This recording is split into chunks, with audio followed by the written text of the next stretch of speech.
students, today I will start class 9th number system, in which we will discuss in class 1 number system what is the number line and what is the natural number हमने discuss किया था, हमने whole number भी discuss किया था, और इसके बाद इंटीजर्स क्या होते हैं उसको भी डिस्कस किया था। फिर जीरो नेगेटिव इंटीजर क्या होते हैं, नेचुरल नंबर क्या होते हैं और पॉजिटिव इंटीजर क्या होते हैं, उन सभी को हमने डिस्कस किया था। अगर हम आगे देखें तो आगे हमें पढ़ना है इर्रेशनल नंबर के बारे में। इर्रेशनल नंबर क्या होता है?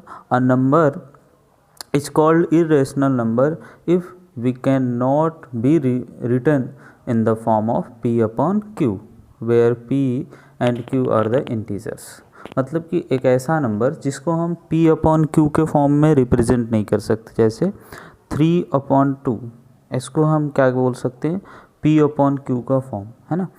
और जैसे 5/2 तो ये भी क्या है हमारा p अपॉन क्यू। मतलब कि ऐसे नंबर्स जिसको हम फ्रैक्शन के फॉर्म में p अपॉन क्यू के फॉर्म में रिप्रेजेंट कर सकते हैं और जिसमें क्या होना चाहिए, q is not equal to 0 होना चाहिए, ऐसे नंबर को हम रेशनल नंबर बोलते हैं।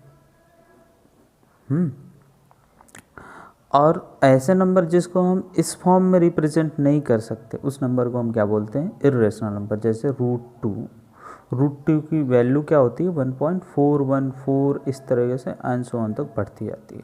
√3 की वैल्यू होती है 1.7123 है ना, ऐसे करके।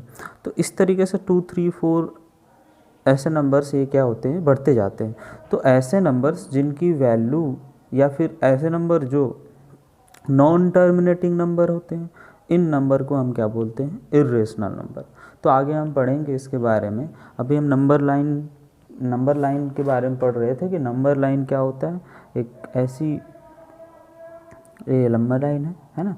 तो नंबर लाइन पे हमने ये 0, इधर क्या होता है पॉजिटिव, +1, +2, +3, और जहाँ तक आप रिप्रेजेंट करना चाहें है ना, इन्फिनाइट तक, +-1, -2, -3, -4। तो इस नंबर को हम क्या बोलते हैं, तो ऐसे इस नंबर को हम क्या बोलते हैं, ज़ीरो इंटीजर। क्या बोलते हैं, ज़ीरो इंटीजर। इसको हम क्या बोलते हैं, positive integer.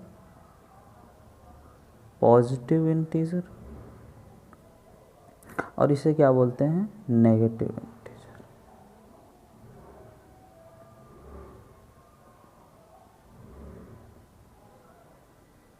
Positive integer, negative integer. और अगर हम इस पूरे सेक्शन को देखें, इस पूरे सेक्शन को तो हम क्या बोलते हैं, होल नंबर। ठीक, इस पूरे सेक्शन को अगर हम देखें तो उसको क्या बोलेंगे, होल नंबर। तो अब हम आगे जो सीखेंगे अपने क्लास 2 में, उसमें ये सीखेंगे कैसे नंबर्स को हम नंबर लाइन पर रिप्रेजेंट करते हैं। जैसे मान लीजिए हमें अगर 5 को रिप्रेजेंट करना हो गया नंबर लाइन पे, 5 को रिप्रेजेंट करना हो गया तो हम कहाँ पर रिप्रेजेंट करेंगे, 0, 1, 2, 3, 4, ये सारे प्लस वाले हैं ना, पॉजिटिव के 0 के लेफ्ट साइड, 4, 5। तो ये हमारा जो नंबर हो गया वो क्या हो गया, 5 का रिप्रेजेंटेशन हो गया है ना। या फिर हम 5 को और क्या लिख सकते हैं, जैसे √25 को हम क्या लिख सकते हैं, 5 लिख सकते हैं। तो ये नंबर्स जो होता है उनको हम रिप्रेजेंट कर सकते हैं। तो अब आगे जो हम सीखेंगे, जैसे √2 को आगे एक्सरसाइज में, इन नेक्स्ट एक्सरसाइज रिप्रेजेंट हमें जो करना है वो √2 को रिप्रेजेंट करना। तो √2 को रिप्रेजेंट करने के लिए, रूट क्या है, एक इर्रेशनल नंबर है। तो इर्रेशनल नंबर को हम सीधे जैसे √5 को, या फिर जैसे हम 5 को रिप्रेजेंट कर रहे हैं यहाँ पे नंबर, सीधे रिप्रेजेंट नहीं कर सकते। हमें इसको, एक थ्योरम होता है पाइथागोरस थ्योरम, आप लोगों ने पढ़ रखा होगा पाइथागोरस थ्योरम। पाइथागोरस थ्योरम हमेशा क्या होती है, एक ऐसे ऐसे ट्रायंगल में अप्लाई होती है जिसका एक एंगल क्या होना चाहिए, हमेशा 90 डिग्री होना चाहिए। तो 90 डिग्री के ये सामने वाले, इनको क्या बोलते हैं, हाइपोटेनियस। ये क्या होता है, बेस। और ये क्या होते हैं, परपेंडिकुलर। तो इन सभी टर्मिनोलॉजी का हम यूज़ करके √2 को नंबर लाइन पर रिप्रेजेंट करेंगे, क्योंकि √2 को रिप्रेजेंट करने के लिए हमें दो एक्सेस चाहिए, एक्स एक्सेस और वाई एक्सेस। एक्स एक्सेस, तो एक्स एक्सेस और वाई एक्सेस को हमें क्या चाहिए, एक्स एक्सेस चाहिए। ये हमने बताया कि कोई भी जैसे इर्रेशनल नंबर को हमें रिप्रेजेंट करने के लिए हमें पहले डिस्कस क्या करना पड़ेगा, हाइपोटेनियस पहले डिस्कस करना पड़ेगा हमें, हाइपोटेनियस, परपेंडिकुलर एंड बेस। इनको किसने डिस्कस बताया था, पाइथागोरस थ्योरम है, पाइथागोरस ने बताया था इसे। तो इसमें अगर हम ये माने ए बी सी, तो हाइपोटेनियस का स्क्वायर इज इक्वल टू क्या होता है, बेस का स्क्वायर प्लस परपेंडिकुलर का स्क्वायर, बेस का स्क्वायर प्लस परपेंडिकुलर का स्क्वायर। या फिर अगर इसमें इसके टर्म में लिखें ए बी सी के टर्म में, तो ये हाइपोटेनियस है ए सी, तो क्या लिखेंगे हम, ए सी का square is equal to base, base क्या है बी सी, यानी कि बी सी का स्क्वायर प्लस परपेंडिकुलर क्या है ए बी, तो ए बी का स्क्वायर। ओके स्टूडेंट्स, तो ये जो एक्सिस है, ये जो एक्सिस है इसको हम क्या बोल सकते हैं, एक्स एक्सिस, क्या बोलेंगे, एक्स एक्सिस। और ये जो है ये क्या होता है, वाई एक्सिस। तो हमें दो एक्सिस को पहले पता होना चाहिए, जब तक करके हम क्या कर सकते हैं, किसी भी इर्रेशनल नंबर को नंबर लाइन पे रिप्रेजेंट कर सकते हैं। तो अब देखिए आगे कैसे नंबर लाइन पे हम इसको रिप्रेजेंट करेंगे। जैसे मान लीजिए हमारे पास गिवन है, तो √2 को represent √2 on the number line. ये सिंपल सा एक क्वेश्चन है। आगे हम बहुत सारे क्वेश्चन डिस्कस करेंगे, धीरे धीरे आप समझ जाएंगे कैसे इनको नंबर लाइन पे रिप्रेजेंट किया जाता है। तो √2 को रिप्रेजेंट करने के लिए हमें, अगर हमारे पास एक पाइथागोरस ट्रायंगल है, पाइथागोरस ट्रायंगल है, तो अगर एक पाइथागोरस ट्रायंगल को हमें रिप्रेजेंट करना हो गया पाइथागोरस ट्रायंगल के अकॉर्डिंग, तो अगर हमें ये वाली वैल्यू अगर 2 लानी है, तो यहाँ पे क्या होना चाहिए, हमारा 1 होना चाहिए, यहाँ पे भी 1 होना चाहिए, है ना। तो यानी अब ये √2 लानी है, तो हमें क्या करना पड़ेगा, ये ए है, ये बी और ये सी। तो ए बी का स्क्वायर प्लस बी सी का square is equal to C A का स्क्वायर। हमें ये √2 हमें गिवन होगी, है ना। तो 1 का स्क्वायर प्लस बी सी, हमने 1 का square is equal to C A का स्क्वायर। तो ये 1 का स्क्वायर 1 होता है, फिर 1 का स्क्वायर 1 होता है, तो सी ए का स्क्वायर हो गया आपका। तो सी ए इज इक्वल टू क्या हो गया, √2। आ गई हमारी वैल्यू सी ए। तो जब हम इसको रिप्रेजेंट करना चाहेंगे, तो हम एक लाइन की जगह सिंपली 0 1 2 3 4, इधर -1 -2 -3, इस तरीके से कर लेते हैं -4। ओके, तो हमारा जो ये हमने बताया था, ये एक्स एक्सिस है, एक्स एक्सिस,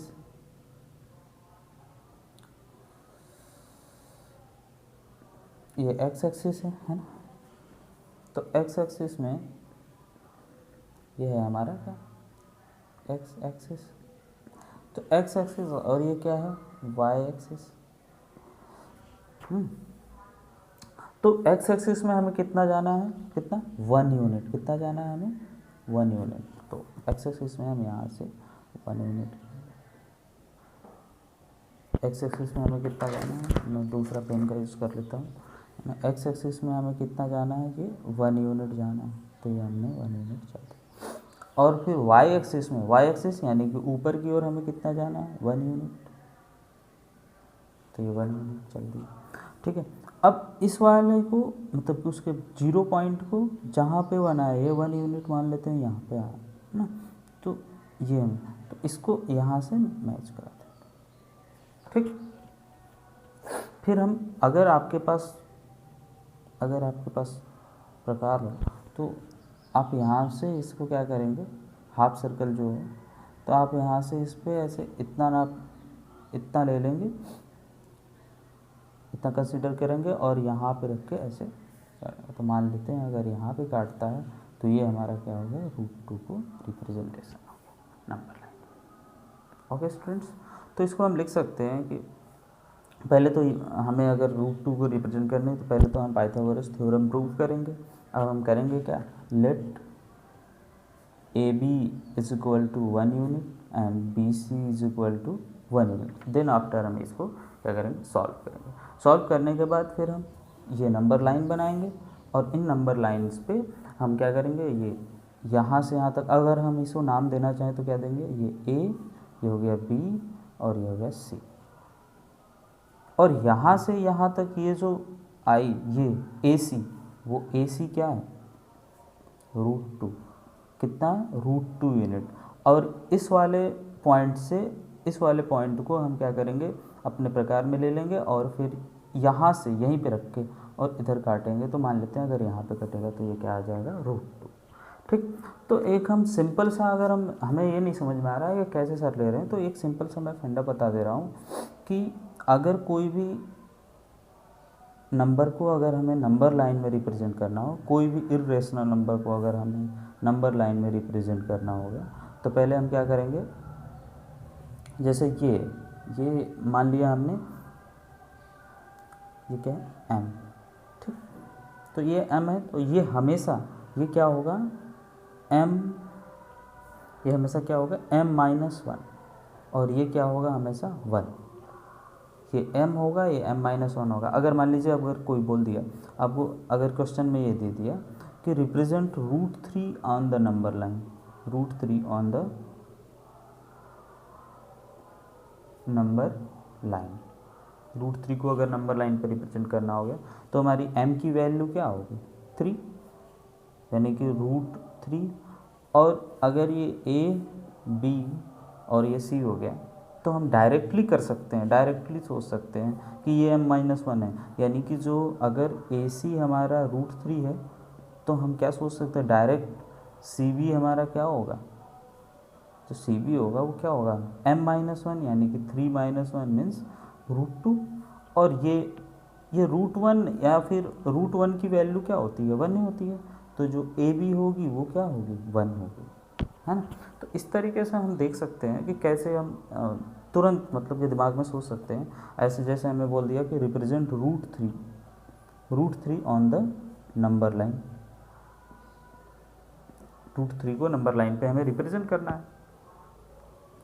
ठीक है बेटा, तो √3 को नंबर लाइन पे रिप्रेजेंट करने के लिए हमें कितना यूनिट चलना पड़ेगा, इधर हमें √2 यूनिट चलना पड़ेगा। तो पहले हमें लिखना √3 on the number line.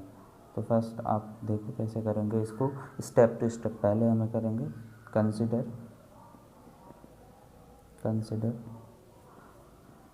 Pythagoras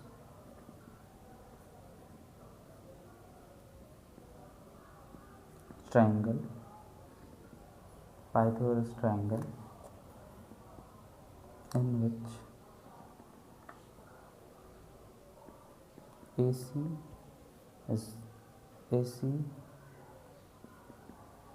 is given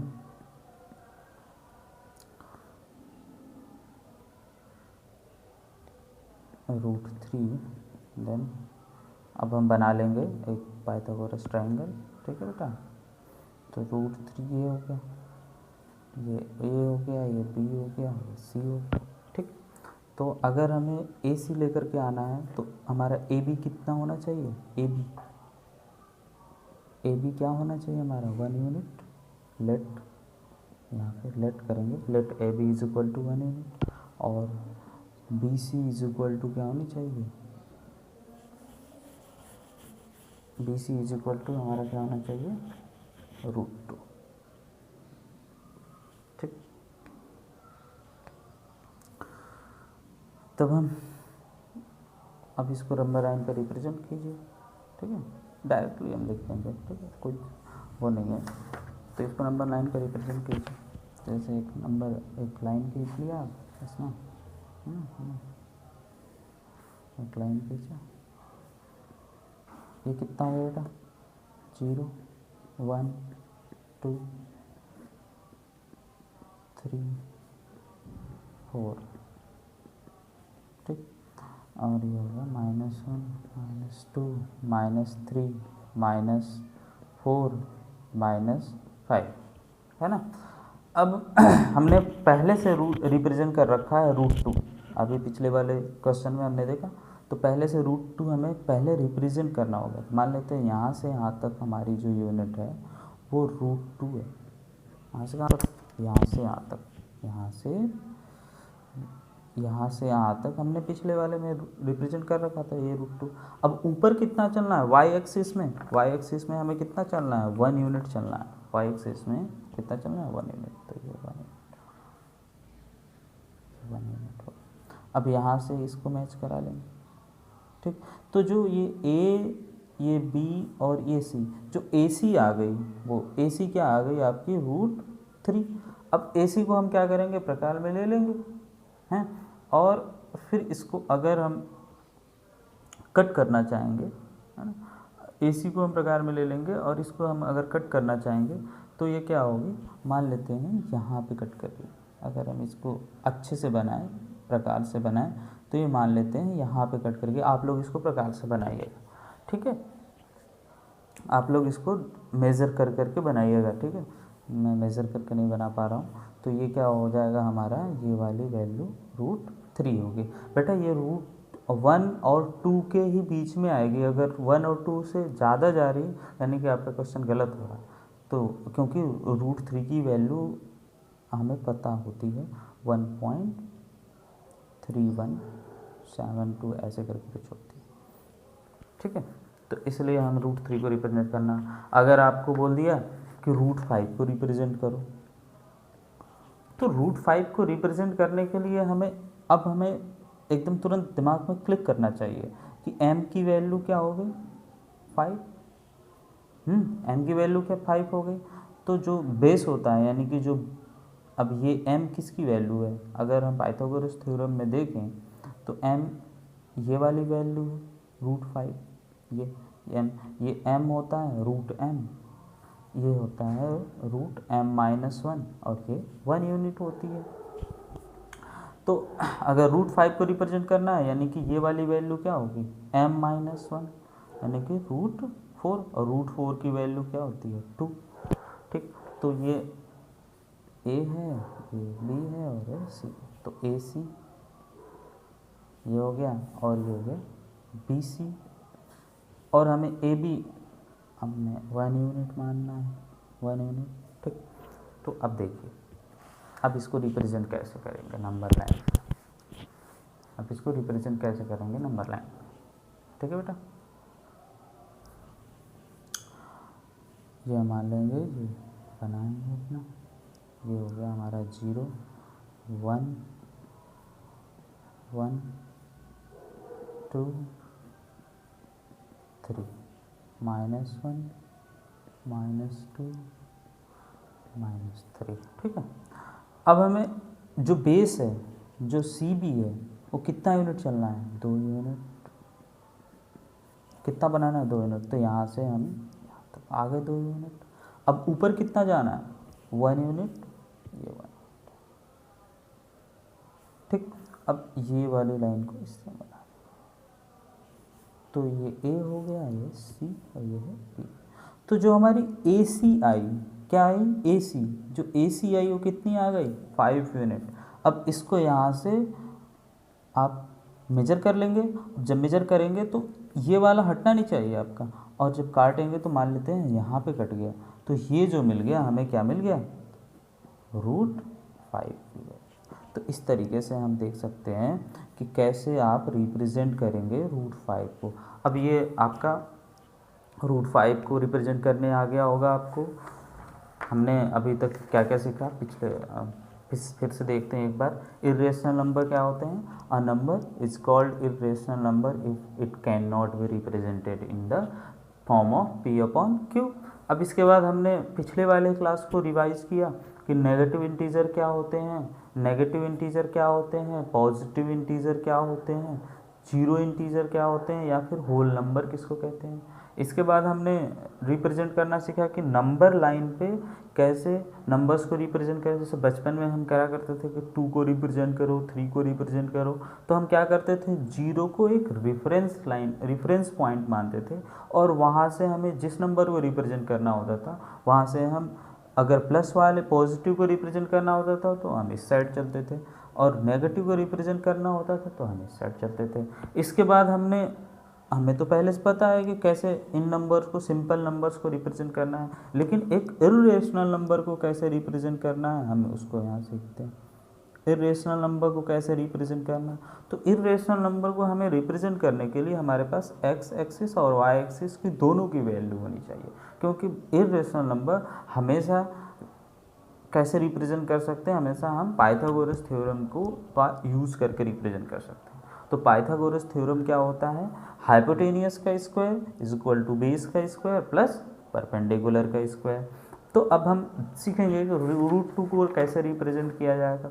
तो रूट 2 को रिप्रेजेंट करने के लिए हम एकदम सॉल्यूशन मैंने थरोली कराया है एकदम पूरी तरीके से कि ए बी का square is equal to B C के स्क्वायर प्लस ए बी का square is equal to A B का square is equal to B C का स्क्वायर प्लस बी सी का square plus is equal to C A का square. ठीक है, तो ये हमारा क्या हो गया परपेंडिकुलर। तो परपेंडिकुलर यानी कि 1 का स्क्वायर, सी बी यानी कि ये भी 1 का स्क्वायर। तो जब इन दोनों का स्क्वायर करेंगे तो 1 का स्क्वायर 1 होता है, आपको पता है। तो सी ए इज इक्वल टू क्या हो गया रूट 2। अब हम इसे रिप्रेजेंट कैसे करेंगे, तो रिप्रेजेंट करने के लिए ये हमारा क्या होता है, जब हम फ्लैट इस वाले लाइन में चलते हैं इसको क्या बोलते हैं एक्स एक्सिस वाला, और जब हम ऊपर की ओर चलते हैं तो ये क्या होता है वाई एक्सिस। जब हम नीचे की ओर इस साइड चलेंगे या फिर इस साइड चलेंगे, दोनों ही साइड क्या होता है हमारा एक्स एक्सिस, और जब हम ऊपर की ओर चलेंगे तो क्या होता है वाई एक्सिस। तो जब अब हमें रिप्रेजेंट करना है तो यहाँ से C B is equal to क्या है 1 यूनिट, सी बी हमने 1 यूनिट चल दिया, 1 यूनिट जीरो से हम स्टार्ट करेंगे कोई भी, तो यहाँ से 1 यूनिट चला, फिर वाई एक्सिस में जहाँ पे 1 यूनिट खत्म हुआ वहाँ से ऊपर ही चलना है 1, तो ये 1 यूनिट। अब ये क्या हो गया हमारा 2 यूनिट हो गया, रूट 2 यूनिट। अब यहाँ से हम मेज़र कर लेंगे और अपने प्रकार से यहाँ पे काट, तो जो मिलेगी वैल्यू वो क्या होगी नंबर लाइन पे रूट 2 का रिप्रेजेंट। डायरेक्टली हम रिप्रेजेंट नहीं कर सकते। ठीक है, अब हमने एक शॉर्टकट बताया कि किसी भी वैल्यू को हमें रिप्रेजेंट करना है तो जो वैल्यू दी है वो क्या होती है m होती है, और जो हम बेस में लेते हैं वो क्या होती है हमेशा m-1 होती है। तो अगर हमें रूट 3 को नंबर लाइन पर रिप्रेजेंट करना हो गया तो रूट 3 के लिए हमारे पास क्या दी हुई है, m की वैल्यू दी हुई है 3, है ना। m की वैल्यू क्या दी होगी 3 है, यानी कि रूट 3 है। तो A C is equal to root 3 दी है, तो C B is equal to m-1। यहाँ पे हमने क्या फॉर्मूला बताया, C B is equal to क्या होता है m-1, तो m-1 यानी कि रूट 2। अब हम A B is equal to 1 हो गया। अब इसको पाइथागोरस थ्योरम के अकॉर्डिंग हम देखें तो ये क्या होता है हमारा परपेंडिकुलर 1 यूनिट, सी बी क्या हो गया रूट 2 यूनिट, और सी ए क्या हो गया रूट 3 यूनिट। अब इसको हम रिप्रेजेंट करेंगे अपने नंबर लाइन पे। तो हमने बताया कि नंबर लाइन पे कैसे रिप्रेजेंट करेंगे इसको। पहले रूट 3 के लिए हमें रूट 2 चलना होगा, तो यहाँ से जो यहाँ तक मैं चला हूँ यहाँ से यहाँ तक, ये हमने पहले बना चुका है। कहाँ पे, यहाँ पे बना दिया है। यहाँ से यहाँ तक की जो वैल्यू आई है वो क्या है रूट 2 की वैल्यू है ना। यहाँ से यहाँ तक की जो वैल्यू है वो हमारी क्या है रूट 2 की वैल्यू, तो उसी को हमने कंसिडर कर लिया कि यहाँ से यहाँ तक हमारी क्या है रूट 2 है। ठीक, अगर आप ये कहना चाहेंगे तो पहले आप पेंसिल से क्या बनाएंगे, इसमें रूट 2 बनाएंगे और फिर रूट 3 बनाएंगे। ठीक है, पहले पेंसिल से आपको रूट 2 बनाना होगा। अब रूट 2 की वैल्यू जब आप फाइंड आउट कर लेंगे तो वहाँ से वहाँ तक आपकी रूट 2 की वैल्यू आ जाएगी। फिर से रूट 2 मिल गया हमें, और फिर रूट 2 के बाद हमें कितना जाना है, यहाँ रूट 2 आया तो यहाँ से हमें कितनी यूनिट जानी है 1 यूनिट। तो ये सी ए जो आ गया हमारी क्या आ गई रूट 3 यूनिट आ गई। अब फिर यहाँ से सी पॉइंट पे हम अपना जीरो पॉइंट जो जीरो पॉइंट है उस पर हम अपना प्रकार रखेंगे और यहाँ से काटेंगे। तो जो हमें मिला वो क्या मिल गया, हमें रूट 3 की वैल्यू मिल गई। अब आगे हमने रूट 5 को रिप्रेजेंट करना सीखा। रूट 5 यानी कि m इज इक्वल टू 5, तो बी सी क्या हो जाएगी हमारी m-1। और √4 क्या होता है, √4 2 इंटू 2 या फिर 2 का स्क्वायर, तो स्क्वायर से अंडर रूट कट जाता है, यानी कि वैल्यू क्या आ गई, 2 आ गई। तो अब 2 को यहाँ से यहाँ तक, 2 तो सिंपल यूनिट है, सी बी की वैल्यू हमारे पास 2 आ गई और ए बी की वैल्यू हमारे पास 1 यूनिट है। तो C B is equal to यहाँ से यहाँ तक हमारा 2 यूनिट हो गया। और अब वाई एक्सिस में कितना जाना है, 1 यूनिट, तो ये 1 यूनिट हमने चल लिया। तो अब जो सी ए की वैल्यू आ गई वो क्या आ गई हमारे पास, √5 यूनिट आ गई। अब इस 5 यूनिट को कहाँ से काट देंगे तो हमें √5 यूनिट की वैल्यू मिल जाएगी। तो आज हमने क्या क्या सीखा, अब आगे मैं आर डी शर्मा के बुक क्वेश्चंस लूँगा, ठीक है। तो इसलिए इन क्वेश्चंस को आप ज़्यादा से ज़्यादा प्रैक्टिस कीजिएगा। और आज हमने सीखा √2 को कैसे रिप्रेजेंट करते हैं नंबर लाइन पे, √3 को कैसे रिप्रेजेंट करते हैं नंबर लाइन पे, √5 को कोई भी होगा एज ऑलवेज। कल हम सीखेंगे 1 + √2 को कैसे रिप्रेजेंट करेंगे नंबर लाइन पे, 1 + √2 को कैसे रिप्रेजेंट करेंगे नंबर लाइन पे, है ना। √9.3 को कैसे रिप्रेजेंट करेंगे नंबर लाइन पे, और बहुत सारे क्वेश्चंस को हम कल डिस्कस करेंगे। Okay, as always God bless you and thank you for watching and listening me.